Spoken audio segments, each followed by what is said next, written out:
Aí está o nosso professor, nosso amigo Wilson Regina. Que alegria, que gratidão e que satisfação poder recebê-lo, professor. Da mesma forma, Alfredo, você também é uma referência para mim em termos de jornalismo, tá? Então, Obrigado, professor. são momentos aqueles que a gente guarda no coração, na mente, na alma. Rapaz, eu vou te. Estão perguntando aqui se eu sou músico. Eu não sei a diferença entre si e fá. Mas, em compensação, eu escrevo as letras já, digamos, numa linguagem muito perto do musical. Daí, essa é a diferença. Então, eu tenho muitas letras gravadas, músicas minhas, né? Mas eu não sou músico. Não, Deus me deu outro. O dom e o talento que Deus me deu foi de falar e escrever, né, pastor? Cada um. Como é que o senhor prefere? Eu prefiro chamá-lo sempre de pastor. É assim Olha, que eu o mas, vejo e é assim que eu o sinto em meu coração. meu amigo, essa é a pergunta que frequentemente me fazem. Como faz 50 anos que eu sou pastor, então ele está na frente de qualquer outra coisa, é pastor mesmo. Pastor Wilson Regina, eu recebi um texto que o senhor compartilhou ontem à noite. Quinta-feira da Paixão de Nosso Senhor Jesus Cristo, transposição da ceia pascal judaica para a Santa Ceia cristã. Em Sim. seguida, no Getsemane, quando suando gotas de sangue, Jesus pede ao Pai: se possível, passa de mim este cálice. O que ele está pedindo? Para não ser crucificado? Um plano B para salvar o mundo? Não. Ele pede para ser aliviado da ansiedade que angustia sua alma e o seu corpo. E daí ele foi atendido. Foi sim. Daí em diante, de cabeça erguida, calmo e sereno, enfrentou seus algozes até o momento de pagar o alto preço da nossa salvação. Amemos nosso Senhor e lhe sejamos gratos por tanto amor. Professor Pastor, o que significa a Páscoa não apenas para os cristãos, mas para as pessoas no mundo todo? Bom, esse desafio que você lançou, ele é realmente gigantesco, ele é muito, muito, muito importante, muito grande. Eu sei que nós temos alguns minutos para conversar e, evidentemente, a gente tem que selecionar um pouquinho a dimensão dessa questão. Eu diria o seguinte, para começo de conversa: Páscoa. Páscoa é um momento integrador, independentemente da religião que as pessoas professam, por conta dos valores que ela carrega. Porque, veja bem, qual é a maior das tragédias humanas, se não é a morte? E, puxa vida, como eu senti isso de perto quando, no final de janeiro, eu tive um infarto agudo do miocárdio, tive parada cardíaca e tudo mais. E, e agora eu me vejo como celebrando dois aniversários, o meu biológico e esse em que fui salvo da morte por anjos de Deus que foram colocados no meu caminho na hora certa, para fazerem a coisa certa. Pois muito bem, a Páscoa é a certeza absoluta de que a morte é apenas uma estação. A morte não é o fim. A morte foi vencida. A Páscoa é a vitória da vida sobre a morte.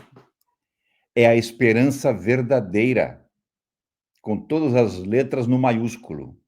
É a renovação verdadeira da nossa vida, dos nossos propósitos de vida. É a fé verdadeira, a única chave que abre a porta do paraíso ao pecador arrependido.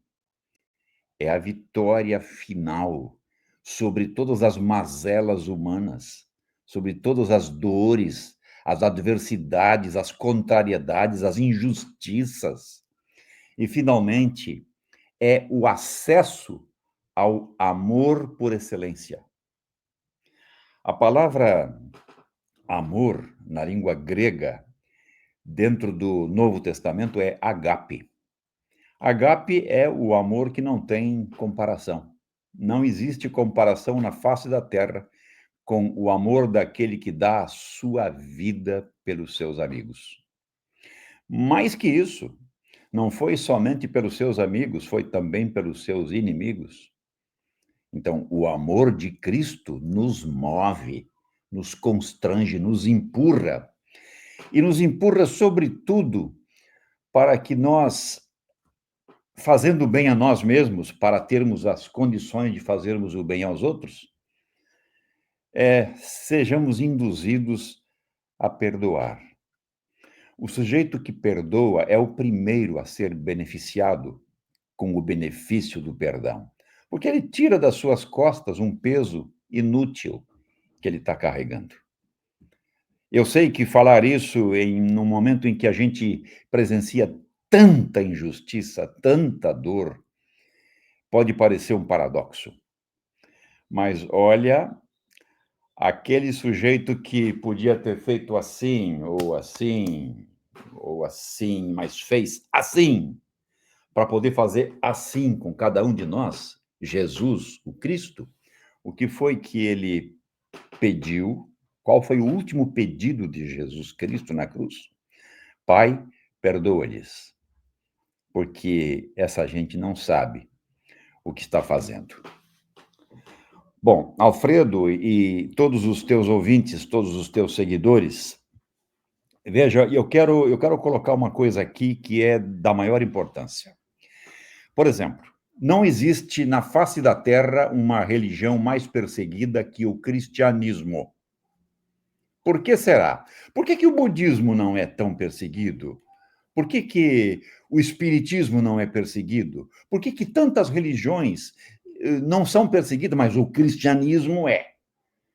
Porque ele tem valores que abarcam toda a sociedade humana. Veja, eu vou citar para vocês nem a metade dos países que hoje mais perseguem o cristianismo. Malásia, Paquistão, China, Líbia, Somália, Nigéria, Irã, Bangladesh, Indonésia, Venezuela, México, Cuba, Coreia do Norte, Iêmen, Sudão, Eritreia. Todos esses países perseguem muito intensamente o cristianismo. Outros perseguem, digamos, com um pouquinho menos intensidade. Mali, Tunísia, Turquemenistão, Cazaquistão. Ah, tá. E o Brasil? Bom, no Brasil nós estamos assistindo horrorizados crianças impedidas de se reunirem em oração no intervalo das aulas. Professores que zombam da fé cristã em sala de aula. Eu fui professor universitário durante 17 anos e fui por 21 anos e meio capelão da Universidade Luterana do Brasil. E o que eu também assisti de perseguição à fé cristã, mesmo numa instituição cristã, mesmo dentro de uma instituição cristã, foi uma coisa terrível. Agora, veja, observem uma coisa aqui. Ao mesmo tempo que a religião é perseguida, ela também é persistente. Veja bem, na Malásia, que é um país islâmico, 10% da sua população é cristã, porque o evangelho está vivo lá. 3,4 milhões de pessoas na Malásia professam a fé cristã. No Paquistão, 4 milhões. Na Indonésia, 2 milhões. Na Arábia Saudita, 1,5 milhão. No Irã, 1 milhão. No Egito, 13 milhões e 200 mil. Na Argélia, 120 mil. Na Turquia, 220 mil. No Marrocos, 35 mil. E no Afeganistão, apenas 18 almas. Mas vocês estão percebendo? Mesmo ali, nos países onde o cristianismo é muito perseguido, ele permanece vivo. E ora, Jesus Cristo não é aquele professor, aquele sujeito que fala o que não faz. Não. Ele fala o que ele faz. muito antes da sua morte, ele deu 3 provas cabais de que ele é Senhor da vida, quando ele ressuscitou 3 pessoas. Ele começou por ressuscitar o filho de uma viúva na cidadezinha de Naim, que estava indo para o cemitério, e ela ia chorando porque esse menino, esse jovem, era um arrimo de família. Era ele que sustentava sua mãe. E Jesus ressuscita o filho da viúva de Naim. Num segundo episódio, ele ressuscita uma guriazinha também de 12 anos, filha de um oficial chamado Jairo, um oficial religioso. Ele vai até a casa dela e ele ressuscita. E, por fim, Lázaro, que já fazia 4 dias que estava sepultado, e as suas próprias irmãs diziam, mas, Senhor, agora é tarde, ele já cheira mal. E ele chama a atenção das irmãs, dizendo, Marta, Maria, eu sou a ressurreição e a vida. Quem crer em mim, ainda que um dia morra, viverá. Então, veja, em 3 momentos ele ressuscita pessoas da sociedade e, por fim, quando ele morre na Sexta-feira Santa, o que acontece no domingo glorioso da Páscoa? Ele próprio ressuscita, de modo que o nosso Senhor, quando ele diz, eu vivo, vós também vivereis, ele está dando ao mundo a maior notícia, a maior manchete da história. E é nisto que nós fundamos a nossa fé, é isto que nós queremos celebrar amanhã cedo, certo? A celebração da vitória da vida sobre a morte. Professor, essa eu me posicionei aqui, eu estou emocionado, primeiro por ver a plenitude sua depois do risco que correu, e é tão bom poder interagir. Para quem não sabe, o pastor Wilson Regina foi pastor da IELB 50 anos, né? E é uma pessoa que eu tenho um carinho, já fez materiais maravilhosos aqui no canal, quer dizer, tem uma vinculação com o canal muito antiga e uma vinculação emocional e espiritual comigo também, com a minha família. Então, quero agradecer ao senhor. E eu penso que esse momento que nós viveremos na manhã de domingo, ele só tem um parâmetro dentro da Bíblia, que para mim é o momento mais emocionante, quando Simeão pega nos braços o menino Jesus. Eu não, nem falo dessa passagem, porque senão eu choro. Agora podes descansar em paz o teu servo, que os meus olhos já viram. Essa, para mim, é a passagem mais intensa da Bíblia.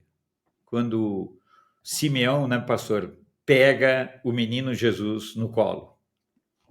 Então, e a outra passagem maravilhosa e magnífica é essa do domingo pela manhã, quando o túmulo está vazio. Esse é um momento muito referencial, né, pastor? Você não tem em nenhuma outra religião a celebração de um local em que não estejam presentes os ossos da divindade?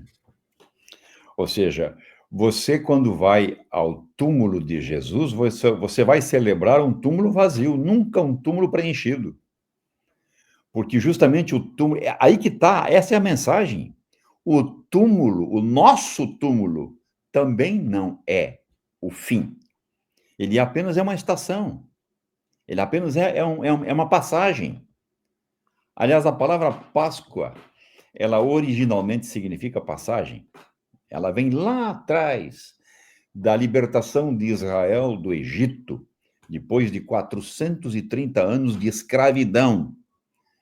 Então, naquele momento em que vai acontecer a libertação pedida, solicitada em oração pelo povo durante mais de 4 séculos, quando vai acontecer, ela é tão rápida que Deus ordena que as mulheres não usem fermento para fazerem o pão naquele dia, naquela noite.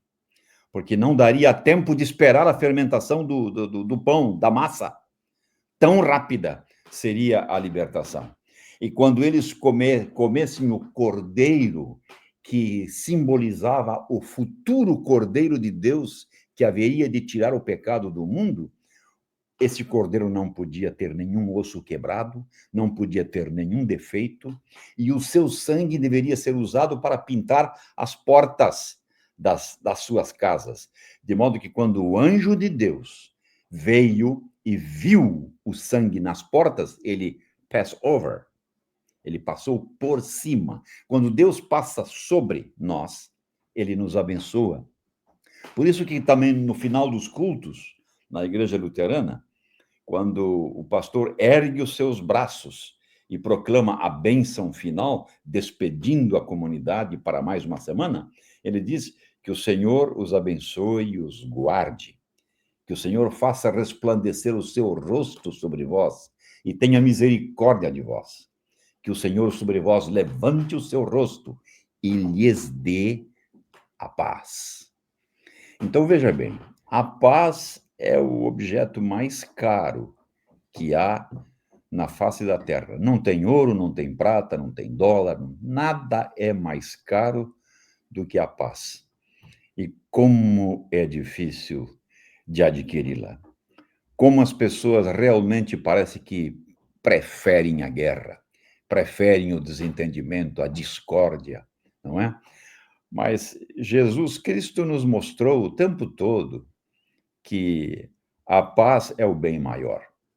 E essa é a mensagem que tem que ser proclamada a todo canto, em todos os lugares. Jesus Cristo disse certa vez: a minha paz, a paz que eu estou conquistando e vou até o fim conquistá-la, essa daí, que você não compra nas gôndolas do supermercado, que não tem cartão de crédito capaz de comprar, essa paz, a minha paz, eu vos dou. Então, quem tem fé em Jesus Cristo é proprietário da verdadeira paz, aquela que tranquiliza a mente, a alma, o coração. Porque o sujeito sabe que, mesmo quando ele morrer, é apenas uma passagem. É um pass-over também. É uma passagem sobre a morte, para a vida plena, a vida eterna. Quando você falou do Simeão aí, de fato, claro, era um velhinho, era um velho que esperava ansiosamente a notícia de salvação da humanidade, e quando ele recebe aquela criança, o Espírito Santo de Deus comunica para ele, dizendo: tá aí, ó, esse menino é que vai ser o salvador da humanidade. Por isso ele pega no colo e faz aquele cântico tão bonito: a minha alma está pronta para partir agora, Senhor, porque os meus olhos viram a tua salvação. É bem isso aí. É magnífica essa passagem. Eu, particularmente, me emociono muito e estou aqui emocionado porque eu sou. Pastor, continue falando sobre isso, que eu tenho que ligar o ventilador para religar minha câmera aqui. Pode ir falando, pastor. Ah, bom, liga o ventilador aí. Tá. Tem uma pergunta aqui para o senhor, que foi da Juliana. Se o pastor puder explicar a parte que Jesus pregou para os mortos antes dele ressuscitar. Ah, sim, claro. Ele na verdade, ele vai até o inferno, porque o inferno lutou contra ele o tempo todo. Ele foi tentado como ninguém jamais foi. E você imagina, 33 anos, Jesus Cristo, Filho de Deus, que também se tornou filho do homem, é tentado de todas as formas e não cometeu nem ao menos um pecado, nenhum.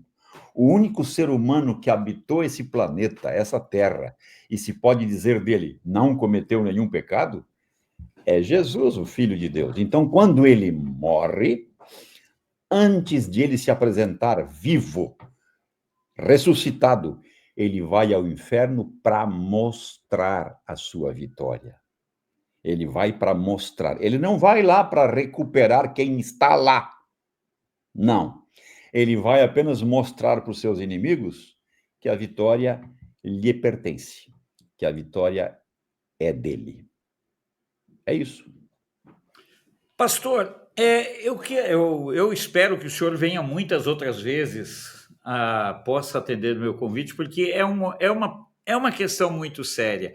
Uma das coisas que mais me preocupa, pastor, é a relativização da fé que muitos vivem. Nós somos muitas vezes seduzidos, digamos assim, pela ideia da relativização da fé. Enquanto nós continuarmos relativizando a fé, dizendo que o inferno pode não existir, que o paraíso pode não existir, nós estaremos dando guarida, na verdade, aos que querem dizer que não é preciso seguir a fé.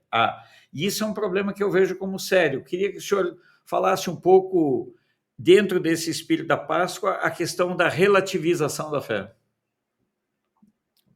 Na verdade, Jesus foi muito claro quando ele não admitiu de forma nenhuma qualquer tipo de relativização. Ele disse: quem não é por mim é contra mim. Quem comigo não ajunta, espalha. Ou seja, não tem meia conversa. Não tem mais ou menos. Ou você crê ou você não crê. O divisor de águas está na fé. Quem estiver relativizando a fé já está fora da fé. Compreende? Então, por isso, não se pode de forma nenhuma relativizar a fé, porque a fé é um dom, a fé é um presente que Deus nos deu. E, claro, um presente que precisa ser cuidado. É uma plantinha que tem que ser regada, que tem que ser adubada, porque senão, como tudo na vida, se você não cuida, se você não alimenta, morre.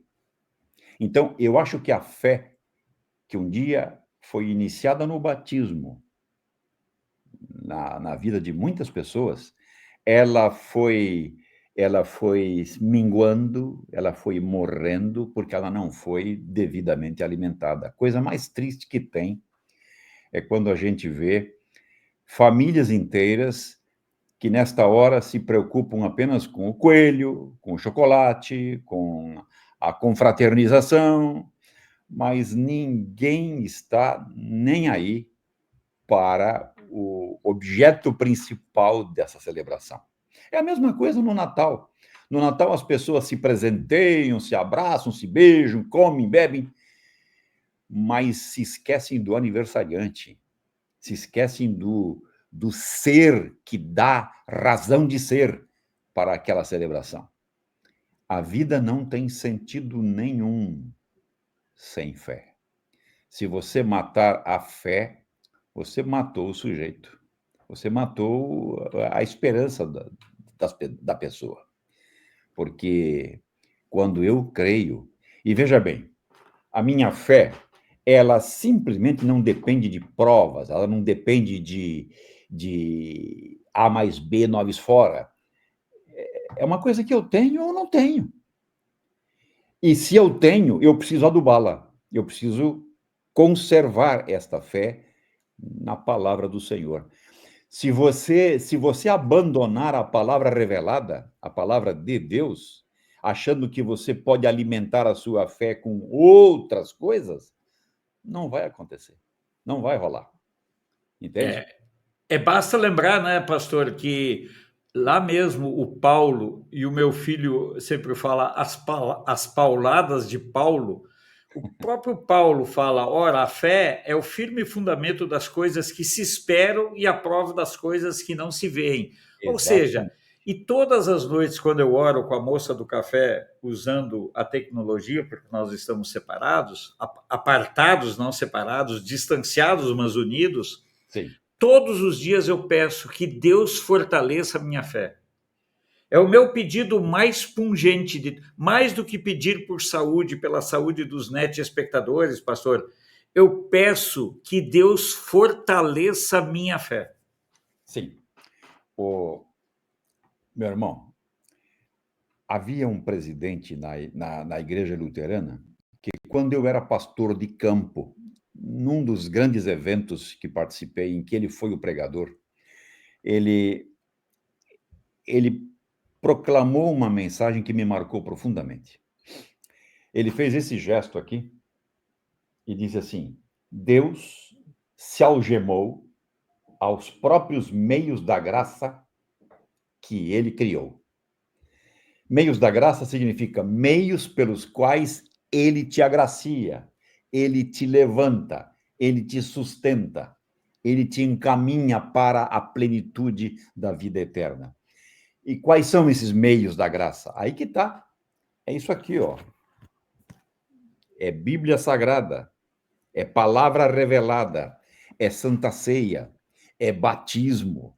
Se você deixar essas coisas de lado, que não adianta eu dizer, Senhor, aumenta a minha fé, e ao mesmo tempo eu vou dizer, mas eu não estou disposto a comer o prato que o Senhor preparou para fortalecer a minha fé, que é a palavra. Entende? Jesus disse exatamente isso quando ele foi tentado no deserto. Nem só de pão, nem só de comida vive um ser humano, mas de toda a palavra que procede da boca do Senhor.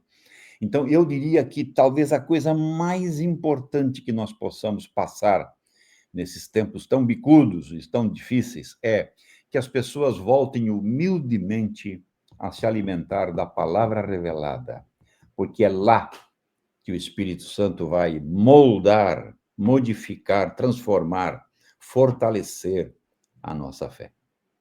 Pastor, a Sandra que está aqui, ela escreveu: vejo cristãos afirmando que Jesus é a verdade para a nossa cultura, mas fico preocupada com esse pensamento influenciado pela esquerda que tira de Jesus o status de verdade absoluta e única. É verdade, é a relativização da fé. E a Sandra fala um negócio sempre: toda vez que você ler a Bíblia, Deus está falando contigo.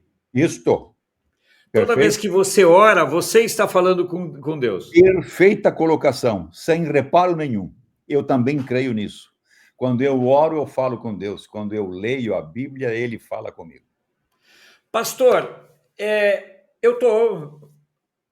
Obviamente que eu estou emocionado com a sua presença.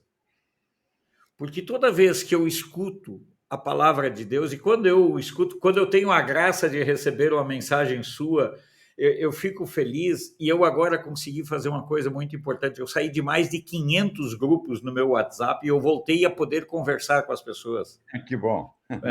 Então, pastor, eu espero que essa tenha sido a sua primeira de muitas visitas aqui, não do seu retorno ao que é o canal. Essa aqui é a sua casa. Obrigado.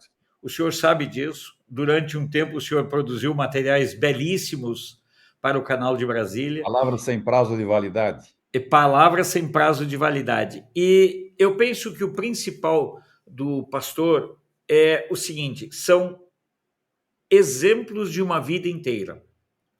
Eu gosto de uma frase que eu vi uma vez: é o seguinte: você até pode se afastar de Deus, mas Deus nunca se afasta de você. Deus está sempre disponível e disposto a lhe acolher, né, pastor? Sempre, graças ao bom Deus, ele é assim mesmo. Ele não vem a mim porque eu sou especial, porque eu tenho cabelos bonitos, olhos bonitos, nada disso. Ele vem justamente porque ele vê em mim toda a tragédia humana, toda a tragédia do pecado, e ele diz assim: eu quero te curar, eu quero te salvar, eu quero que você esteja na minha mesa um dia, na eternidade, onde não haverá mais dor, nem sofrimento, nem nada disso. Você sabe, o Alfredo, agora me ocorreu uma coisa aqui. Quando eu era pastor de campo, quando eu era pastor de paróquia, lá no Mato Grosso do Sul, eu tinha um programa no rádio chamado 5 Minutos com Jesus, todos os dias, né? E eram muitos e variados os temas que a gente abordava.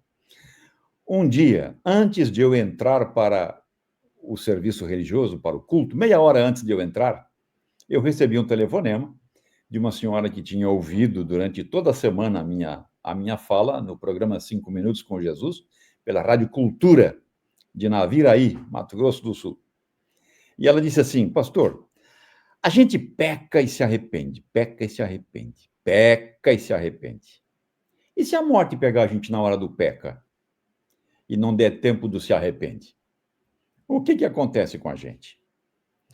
E eu disse para ela uma coisa que me ocorreu na hora, e ela disse que nunca tinha ouvido aquilo. Eu falei: o cristão é um sujeito blindado pelo amor agape, o amor de Deus. de tal maneira que mesmo quando ele peca, imediatamente no piloto automático ele se arrepende, sim, e é perdoado por Jesus. O cristão é o único sujeito totalmente protegido, blindado pelo amor de Deus. É isso que faz com que eu me levante cada manhã e ponha meus pés no chão, sabe? Com a confiança de que eu sou um objeto de amor da parte de Deus. Aquele Jesus incrível que fez tudo o que fez, ele fez por mim, ele fez por você, ele fez em favor de cada um de nós. Por isso, o que eu posso dizer depois de tudo? Senão apenas que vocês tenham uma feliz e abençoada Páscoa no Senhor Jesus Cristo. Amém, pastor. Eu vou agora na sequência. Eu faço todos os dias. Eu não sou. Pessoal, eu sempre digo, pastor, não pensem que o Alfredo é santo. Não, o Alfredo é pecador. Que nem eu. Nunca pensem que o Alfredo é santo. Não, o Alfredo é pecador. Não sou pastor. Por isso que eu tenho tanto cuidado para falar sobre Deus. Mas eu gravo todos os dias uma pequena reflexão, que eu chamo, até certo modo arrogante, eu chamo de a presença de Deus. Uhum. E agora, depois dessa generosa participação do pastor Wilson Regina, e eu gravei essa reflexão antes, eu vou falar de uma coisa, pastor, e é o encerramento, eu vou falar de alguma coisa que já está gravada, que fala do que mais me fascina em Deus. Uhum. Eu não sei se é o que fascina no Senhor. O que mais me fascina em Deus é a generosidade de Deus. Mas claro. Então eu vou falar agora, sem a profundidade, sem o conhecimento do pastor Wilson Regina, eu vou dizer claramente e vou compartilhar com vocês a minha visão sobre a generosidade. Pastor, um grande abraço para o senhor, para a sua família, para os seus muitos amigos nos quais eu humildemente me incluo, e quero já deixar a porteira e a porta aberta para sempre que o senhor quiser voltar nas manhãs de sábado.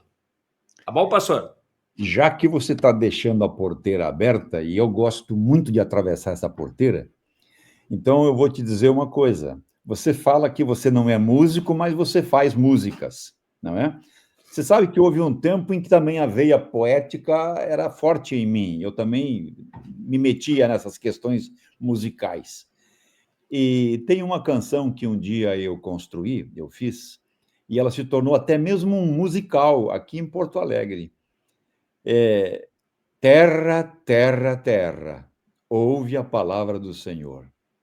Um dia eu vou pegar essa música como um elemento de saída para a gente poder conversar um pouquinho. Pastor, Ok? um beijo no seu coração. Tá O bom? pastor tem uma saudação, ó, essa saudação do pastor que ele usava lá no Palavras sem limite, palavras sem prazo de validade, era muito legal. Pastor, Você um sabe que abração para o senhor. até hoje tem gente que me pede esse abraço, mesmo não tendo mais o programa, entendeu? Mas está aí o abraço. Um abraço, pastor. Vamos então escutar agora o que eu fiz humildemente sobre a minha visão de Deus. Um abraço, pastor. Até a próxima. Para ti também. Até mais. Tchau, tchau. Ô, Alfredão, calma, Alfredo. Vocês que já acompanham, vou começar do zero aqui de novo. Loiro sofre demais, demais, demais. Meus amigos, vocês que já acompanham o canal de Brasília há algum tempo, com certeza sabem do profundo amor que eu tenho por Deus e que Deus tem por mim e por cada um de vocês. Mas tem algo em Deus que verdadeiramente me fascina, me encanta e que me deixa refletindo sobre o ser e o estar no mundo. Deus, de quem eu sou fã, além de ser filho dele, eu digo, Deus me encanta pela generosidade do amor dele. Observem, Deus ama as criaturas mesmo diante da indiferença das pessoas para com ele. Peraí, você seria capaz de amar, de dar a vida do seu filho, do seu único filho, por alguém que tem desprezo por você? Você já fez essa pergunta? Você já se questionou a esse respeito? Sim. Deus deu o seu filho para a morte, morte na cruz, seu único filho, para resgatar a vida de pessoas que nem sequer o amam e o respeitam? Esse é apenas, talvez, um dos exemplos da generosidade do amor de Deus. Mas é importante.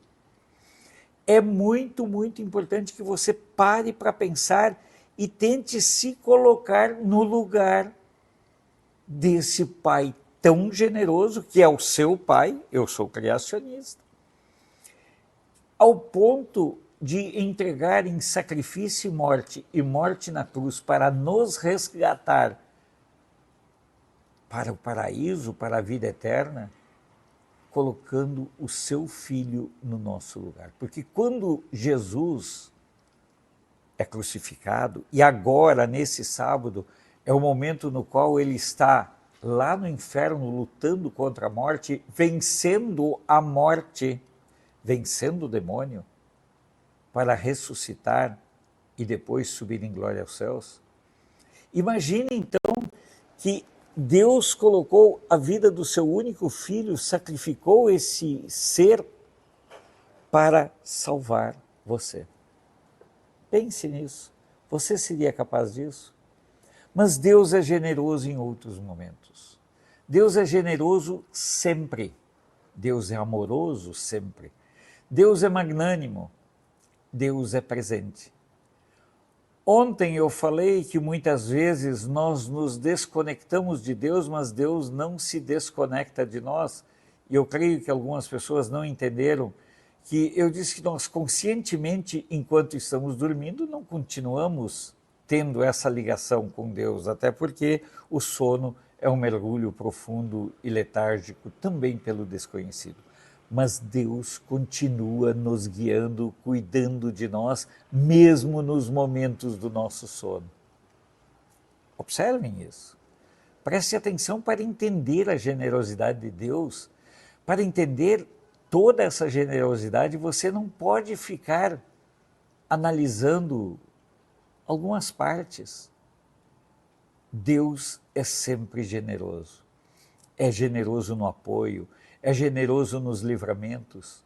Se eu for olhar, só nas últimas 24 horas, quantas vezes Deus intercedeu e foi o meu escudo me livrando de problemas? Portanto, quando me perguntam e se me perguntam de Deus, a primeira coisa que eu faço questão de ressaltar, enfatizar e reiterar é sobre a generosidade do amor de Deus. É algo tão cotidiano da nossa vida que muitas vezes nós nem reparamos e nem nos damos conta. Deus é muito mais do que o Pai generoso. É também o Pai cuidador, é o Pai que exige, por isso não relativize a fé, não relativize os 10 mandamentos achando que você pode botar uma vírgula onde não tem vírgula, que você pode botar um ponto de interrogação ou de exclamação onde não tem. Os 10 mandamentos estão ali para servirem de parâmetro e nossa referência pela vida. Então, observem a generosidade de Deus presente durante esse período da Páscoa. Observem bem. E aí vocês terão uma noção, ao menos tênue, de quão generoso esse Pai zeloso é. Mas lembre-se, os 10 mandamentos e a fé não aceitam relativização, como também não aceita relativização o amor de Deus por nós. Não relativize a fé. Exerça na plenitude o seu direito e o seu dever de filho do Pai amado, generoso e amado. Um abraço Até a próxima.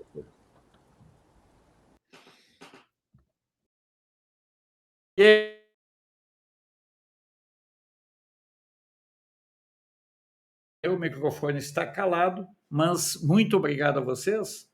Eu tenho algumas notícias ainda na sequência e eu preciso compartilhar essas notícias com cada um de vocês, porque são notícias também da fé. Vamos lá?